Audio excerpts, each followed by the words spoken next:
Hi. I did that for two reasons. First of all, I wanted to give you a good visual first impression. But the main reason I did it is that that's what happens to me when I'm forced to wear a Lady Gaga skanky mic.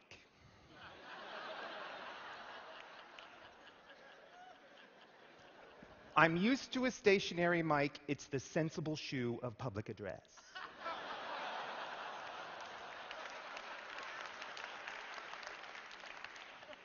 But you clamp this thing on my head and something happens. I just become skanky. So I'm sorry about that. And I'm already off message.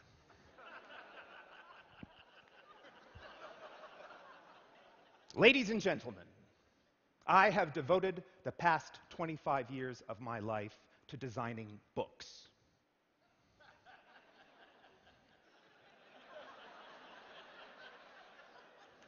It all sort of started as a benign mistake, like penicillin. What I really wanted was to be a graphic designer at one of the big design firms in New York City.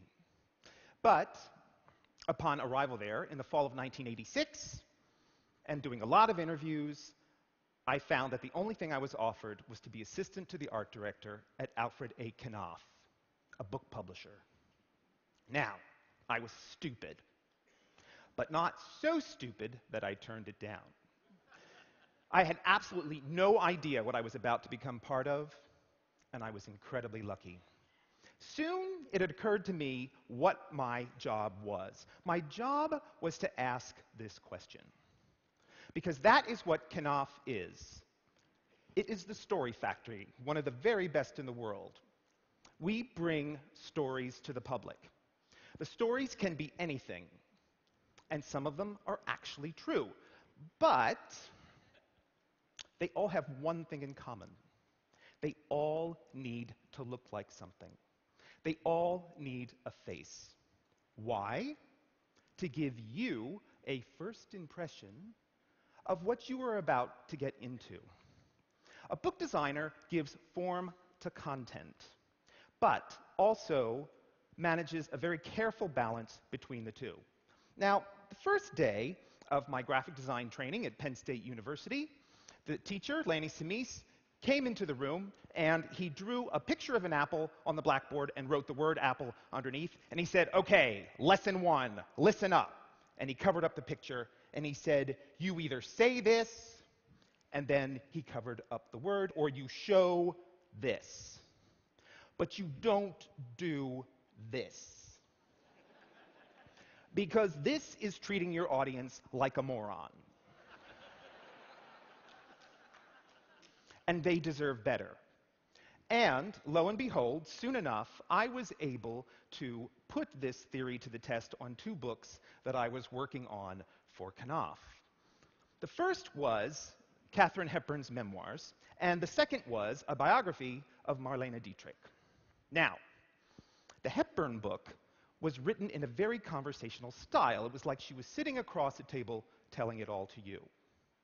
The Dietrich book was an observation by her daughter. It was a biography. So the Hepburn story is words, and the Dietrich story is pictures, and so we did this.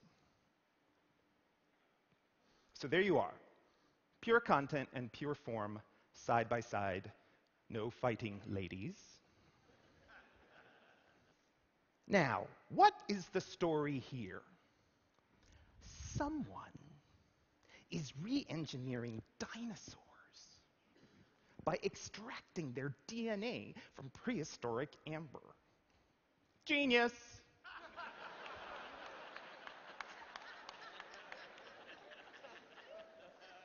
Now, luckily for me, I live and work in New York City, where there are plenty of dinosaurs. So, I went to the Museum of Natural History, and I checked out the bones, and I went to the gift shop, and I bought a book. And I was particularly taken with this page of the book, and more specifically, the lower right-hand corner. Now, I took this diagram and I put it in a photostat machine.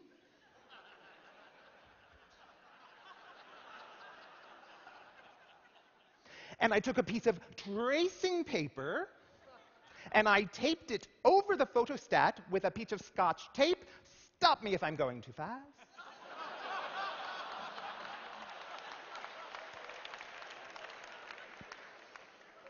And then I took a Rapidiograph pen, explain it to the youngsters, and I just started to reconstitute the dinosaur. I had no idea what I was doing. I had no idea where I was going. But at some point, I stopped when to keep going would seem like I was going too far. And what I ended up with was a graphic representation of us seeing this animal coming into being. We are in the middle of the process. And then I just threw some typography on it. Very basic stuff, slightly suggestive of public park signage.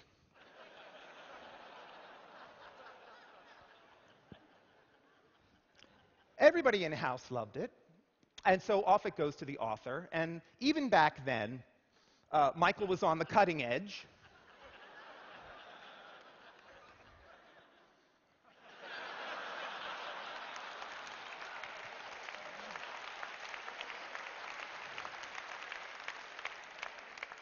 That was a relief to see that pour out of the machine.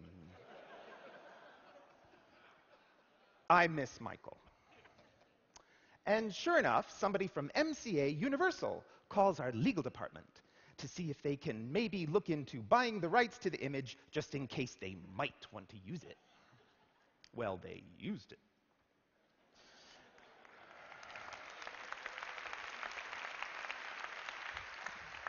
And I was thrilled. We all know it was an amazing movie, and it was so interesting to see it go out into the culture and become this phenomenon, and to see all the different permutations of it. But not too long ago, I came upon this on the web. No, that is not me. But whoever it is, I can't help but thinking they woke up one day and like, oh my God, that wasn't there last night. Oh. I was so wasted. But if you think about it, from my head to my hands to his leg,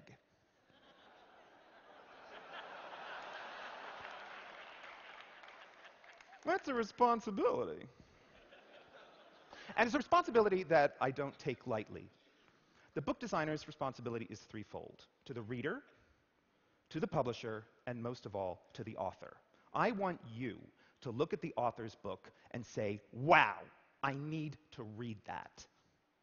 David Sedaris is one of my favorite writers, and the title essay in this collection is about his trip to a nudist colony. And the reason he went is because he had a fear of his body image, and he wanted to explore what was underlying that. For me, it was simply an excuse to design a book that you could literally take the pants off of. But when you do, you don't get what you expect. You get something that goes much deeper than that. And David especially loved this design because at book signings, which he does a lot of, he could take a magic marker and do this.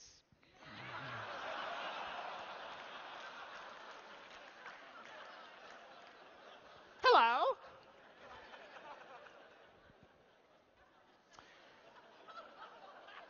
Augustin Burroughs wrote a memoir called This, and it's about his time in rehab.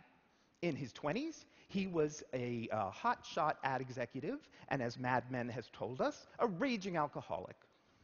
He did not think so, however, but his coworkers did an intervention, and they said, you are going to rehab, or you will be fired and you will die. Now, to me, this was always going to be a typographic solution, what I would call the opposite of Type 101. What does that mean? Usually on the first day of introduction to typography, you get the assignment of select a word and make it look like what it says it is. So that's Type 101, right? Very simple stuff. This is going to be the opposite of that. I want this book to look like it's lying to you, desperately and hopelessly, the way an alcoholic would. The answer was the most low-tech thing you can imagine. I set up the type, I printed it out on an Epson printer with water-soluble ink, taped it to the wall, and threw a bucket of water at it. Presto. Then when we went to press, the printer put a spot gloss on the ink, and it really looked like it was running. Not long after it came out, Augustine was waylaid in an airport, and he was hiding out in the bookstore, spying on who was buying his books. And this woman came up to it, and she squinted, and she took it to the register, and she said to the man behind the counter, "This one's ruined."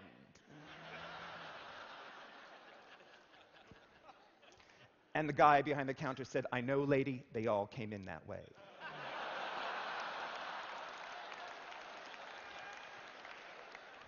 Now that's a good printing job.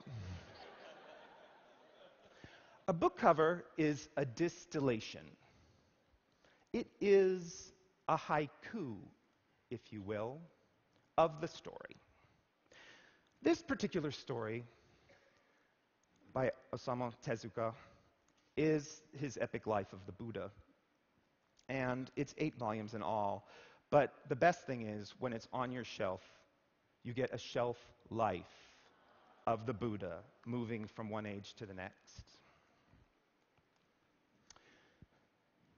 All of these solutions derive their origins from the text of the book.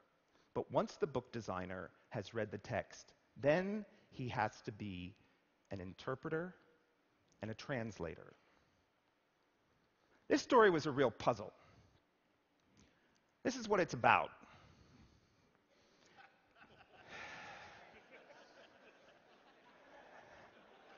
All right, so I got a collection of the paintings together, and I looked at them, and I deconstructed them, and I put them back together. And so here's the design, right? So here's the front and the spine, and it's flat.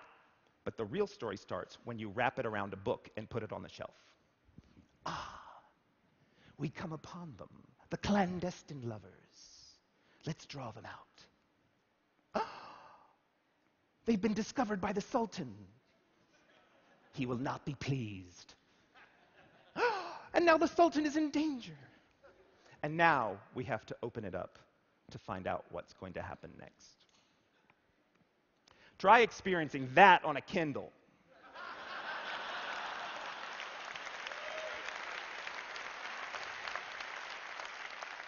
No, don't get me started. Seriously. Much is to be gained by ebooks: ease, convenience, portability. But something is definitely lost.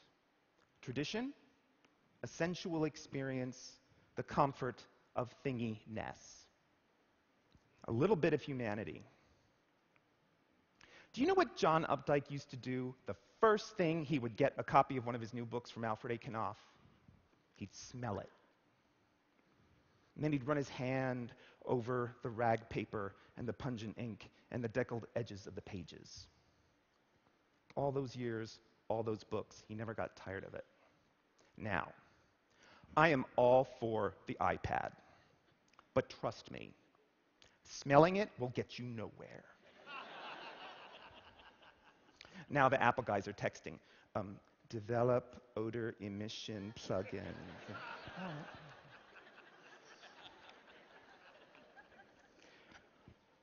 And the last story I'm going to talk about is quite a story. A woman named Aomami in 1984 Japan finds herself negotiating down a spiral staircase off an elevated highway. When she gets to the bottom, she can't help but feel that all of a sudden she's entered a new reality that's just slightly different than the one that she left, but very similar, but different. And so we're talking about parallel planes of existence, sort of like a book jacket and the book that it covers. So how do we show this? We go back to Hepburn and Dietrich, but now we merge them. So we're talking about different planes, different pieces of paper. So this is on a semi-transparent piece of vellum. It's one part of the form and content. When it's on top of the paperboard, which is the opposite, it forms this. So even if you don't know anything about this book, you are forced to consider a single person straddling two planes of existence. And the object itself invited exploration, interaction, consideration, and touch. This debuted at #2 on the New York Times bestseller list.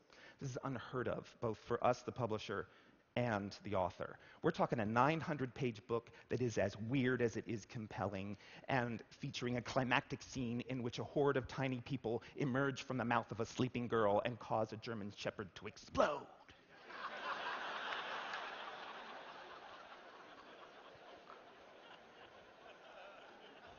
Not exactly Jackie Collins. 14 weeks on the bestseller list, 8 printings, and still going strong.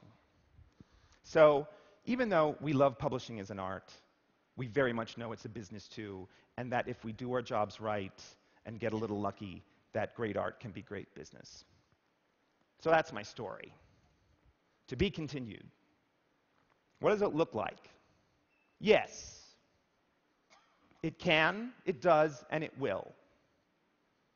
But for this book designer, page turner, dog-eared placeholder,